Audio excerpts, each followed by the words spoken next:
The Browns made what I'm calling a strange and unexpected signing with former Chicago Bears guard Tevin Jenkins coming over to Cleveland.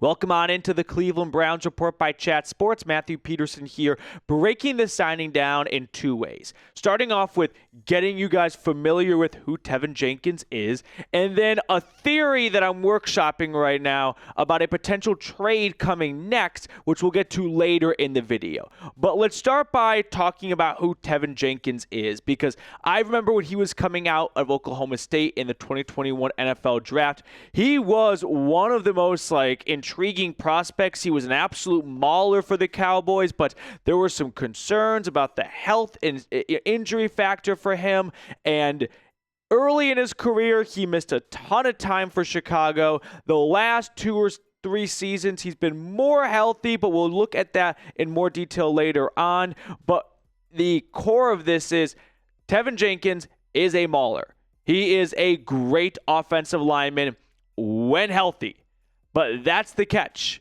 He's not healthy very often. Last year, he played 14 games, started all of them for the Bears at left guard. He's been a left guard for them for 2 seasons. He's moved around the offensive line a little bit. I expect him to stay at guard. But he has, like I said, had a really bad injury bug throughout his career. Look at the injuries over his 4 years with Chicago. Year number 1, he only plays 6 games, just 14% of snaps. Then years 2 through 4, he plays a solid amount of games, right? 13, 12, 14. But look at the percentage of snaps.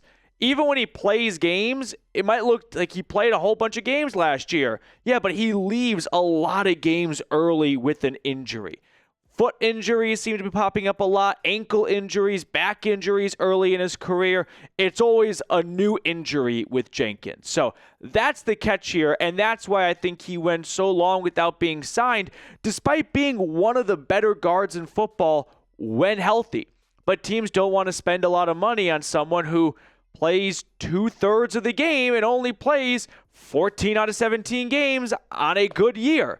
But the Browns are, I think, looking at this as a low-risk, high-reward type of investment. I haven't seen the contract details. I'm assuming it's a cheaper 1-year deal, and they look at it as this is some really valuable backup and depth experience for us. And since he won't be a starter as long as we retain our current 5 starters, which we'll talk about later on, well, less chance of an injury, but we also know that we should have some good depth on the offensive line because it killed the Browns last year in the first month of the year. They didn't have Jed Wills. They didn't have Jack Conklin. Wyatt Teller went down. Joe Bitonio has been running into injuries the last year or two, and they did not have adequate depth on the offensive line. So Barry is showing he's not messing around this offseason. He's not betting on guys to return from injuries to be 100%. So he brought in Cornelius Lucas from the Commanders, and now he's bringing a starter from Chicago over to be a backup, I think. And you can sense the hesitation in my voice, and that's where I have my theory I'm workshopping coming up in a second. But like I said, he's a great player. Jenkins is one of the better guards in football if he can stay on the field. That's the big question mark with him. I mean, look at his PFF grades and the stats all together. He was on a bad Bears offensive line, one of their best offensive line, which I guess isn't saying a ton. The bar wasn't very high, but with all 5 guys in Chicago healthy, Jenkins comes in at arguably number 1, maybe number 2. So I do like this signing for the potential upside. You're capturing someone who was the 14th best guard in football last year, according to Pro Football Focus. I would assume, I haven't seen the contract details yet. Want to do a quick refresh? Are they in right now? Drum roll, please. No. Cheap 1-year deal. Now, here's the theory that I was hinting at earlier. I wonder if they signed Jenkins because they plan to trade Wyatt Teller. They've got 2 starting guards. Maybe Barry just isn't messing around and he wants to have good depth on the offensive line. And he's like, hey, we did not expect Jenkins to be unsigned for this long. Why don't we bring a good player in? We don't have a starting role for him, but give him a 1-year deal and we could tell him, listen, Show us in that 1 year as a backup that you are ready to be a starter and can stay healthy for us, and we'll bring you back to replace Joel Bitonio, who is likely going to retire after this season since he was so close to retiring this season already. So that could be the pitch that the Browns give Jenkins.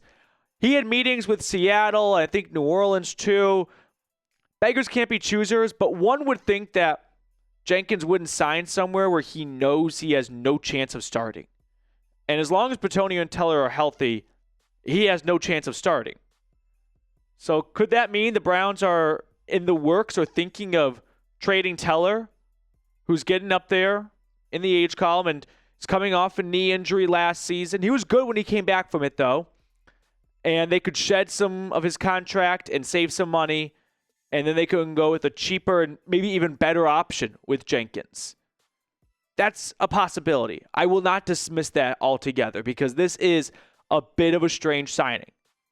Not many people, if any at all, were saying, you know what the Browns need to do? They need to sign a guard in the first week and a half of free agency. No, they already had 2 starting guards, and they drafted one in the 3rd round last year, Zach Zinter. So now they're really loaded at guard. Do they not have a lot of faith in Zinter after just 1 season? Possibly, but that seems like a knee-jerk reaction. Or are they planning to move on from Teller, or maybe Bitonio is going to change his mind about retirement? I don't know. This whole thing is just a little bit strange.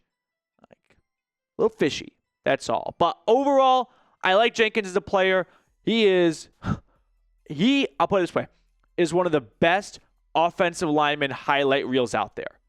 It's very difficult to grade O-linemen unless you were an O-lineman yourself, because there are so many nuances to the position that even an above-average NFL fan doesn't know, hey, look at the hand placement right here. Look how he engaged with Nick Bosa, right? Look at the first step when he's running in a pass set versus a run set, things like that.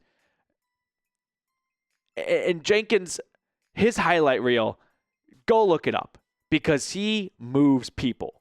And he moves them far, and he moves them in a hurry. So from a player standpoint, I like him.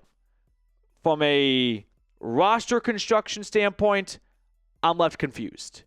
All right, 2 quick things before we get out of here. One, who do you have winning your bracket? I meant to ask this before the tournament really got going, but I don't know. I just forgot. So I've got Duke taking down Michigan State. Let me know who you got taking down or who you got winning your bracket down below. And let's pick a card to wrap up another edition of the Browns Report today. We've been busy the last couple of days. We had another Bears player sign DeAndre Carter last night. So a bit of a pipeline right now from Chicago to Cleveland. Which card do you want to go with, Mr. Bartkus? Let's go with the 9 of Hearts.